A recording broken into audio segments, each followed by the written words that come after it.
ტურიზმის სფეროს ის პრობლემები, რომელიც დღესდღეობით გვაქვს, ეს არ ხდება იმის გამო, რომ დღეს თქვათ რაღაც შეცდომებს უშვებთ. 2019 წლიდან მოყოლებული, როცა გვახსოვს, როცა გავრილოვის ღამე, მაგ წლიდან დაიწყო ზუსტად ტურიზმის სექტორის, ასე ვთქვათ, ფეხქვეშ გათელვა სახელმწიფოს მხრიდან. ეს იყო პირველი თქვათ დარტყმა ტურიზმის ინდუსტრიისთვის, როცა თქვათ ჯავშნები გაგვიუქთა.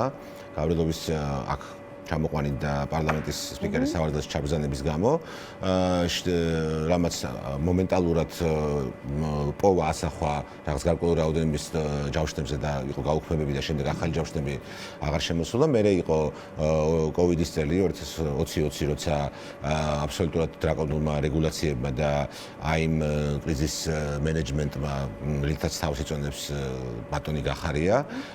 მაშინაც საკმაოდ დიდი საფრთხე ჰქონდა ტურიზმის სექტორს და ჩვენ აქტიურად ვაპროტესტებით იმ დრაკონულ შეზღუდვებს, რომელიც საერთოდ ყველანაირად ლოგიკას იყო მოკლებული მაგ პერიოდში და ამან რა თქმა უნდა, ზოგადად დიდად ყომიადგა ქვეყანას და სამყაროსაც კოვიდის გამო, მაგრამ იყო რაღაც გზები, რის საშუალებით შეიძლება თავი აგვერიდებინა ზედმეტი ზარალისგან, მაგრამ ესეც იყო ერთ-ერთი დიდი პრობლემა. შემდეგ იყო უკვე 2021 როცა ნელ-ნელა დაიწყო ტურიზმის სექტორმა გამოღვიძება, რეგულაციების შემსუბუქება დაიწყო და საზღვრები გაიხსნა და ჰქონდა იმედი, რომ თქვათ ამოისუნთქებდა ჩვენი სექტორი და წინ წავიდოდით, მაგრამ მე ეს იმედები გაგვიცრუდა, იმიტომ რომ 2022-ში დაიწყო ომი უკრაინაში და მას შემდეგ საერთოდ თვეები გავიდა ისე, რომ საერთოდ არ ყოლია და ტურისტები არ შემოდიოდნენ უცხოელები საქართველოში.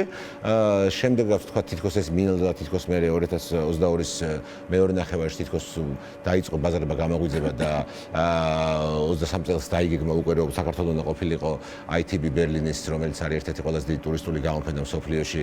საქართველოს უნდა ყოფილიყო მასპინძელი ქვეყანა ITB ბერლინზე და სადაც ჩვენ ჩასულები ვიყავით, სწორედ ამ ღონისძიებაზე დასასწრებად.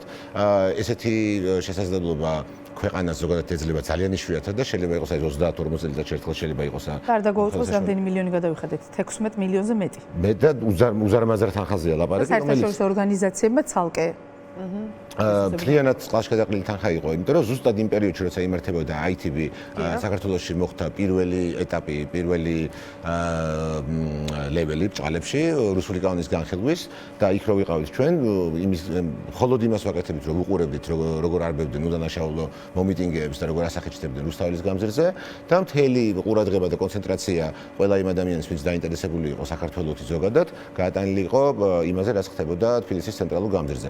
ანუ ეს პოტენციალი, რომელიც უნდა გამოგვეყენებინა რეალურად და ახალი კონტრაქტები დაგვედო, ხალხი მოგვეძდა საქართველოში ეს პლატფორმა ITB, რომელიც მართლა ყველაზე დიდი პლატფორმა არის მსოფლიოში და ჰქონდა უდიდესი შანსი, რომ ამით გვესარგებლა კიდაც იმავე წელს, ან უკვე განგზობადობაში, უკვე შემომდევნო წლებში ეს მთლიანად რუსული უცნობის დამსახურებით აბსოლუტურად წყალს გავატანეთ ეს შანსი, ის ფულებიც ყველა გადავყარეთ. მაშინაც როგორი შეუთანხმებლობა იყო? გახსოვთ, პრემიერი იდგა სცენაზე და პარლამენტის თავმჯდომარე იღებდა ამ კანონს, ანუ აბსოლუტურად დისონანსი, ჯერ ეს გიჩენს საფრთხის შეგრძნებას, რომ შენივე ქვეყანაში არ ხარ დარწმუნებული, რომ პრემიერ-მინისტრი და პარლამენტის თავმჯდომარე სინქრონულად მუშაობენ ერთად და მათთვისაც ღარიბაშვილი გამოდიოდა იქ ხსნიდა სცენაზე იდგა ღარიბაშვილი.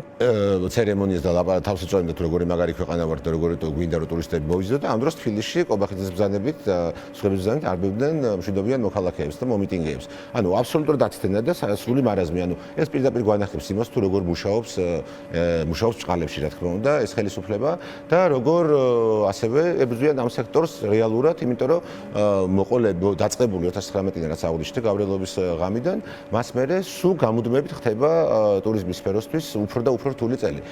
შემდეგ იყო დღეს რა ვითარება? ხო, შემდეგ უკვე ეს ისევ გაგრძელდა, რა თქმა უნდა, ეს პრობლემები, იმიტომ რომ მე უკვე 24 წელი გადავაგორეთ 23 წელი რაღაცნაირად, მე იყო 24 წელი და ზამთრის სეზონი დავხურეთ თუ არა, საკმაოდ წარმატებული ზამთრის სეზონი გუდაურში კონკრეტულად და დაიწყო ისევ აპრილში დაიწყო ისევ რუსული კანონის თავიდან შემოაბრუნეს რუსული კანონი. ეს ის პერიოდია ზუსტად, როცა ჯავშნებს უნდა ვიღებდეთ და ვგეგმავდეთ წელს და ზაფხულს შემოდგომას და მთელ ტურისტულ სეზონს.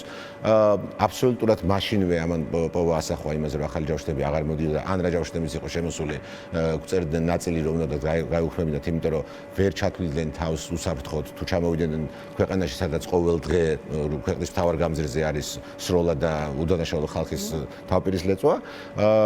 ეგ წელიც ასე ვთქვათ იყო საკმაოდ ცუდი და ბოლოს უკვე მოვედით წლევანდლამდე, როცა ეს წელი რო შევადაროთ ზოგადად 2021 წელს, როცა COVID რეგულაციები მოიხსნა, საზღვრები გაიხსნა, მე პირადად ვიტყოდი, რომ 2021 წელიც კი უფრო უკეთესი იყო, ვიდრე წლევანდელი წელი ახლა.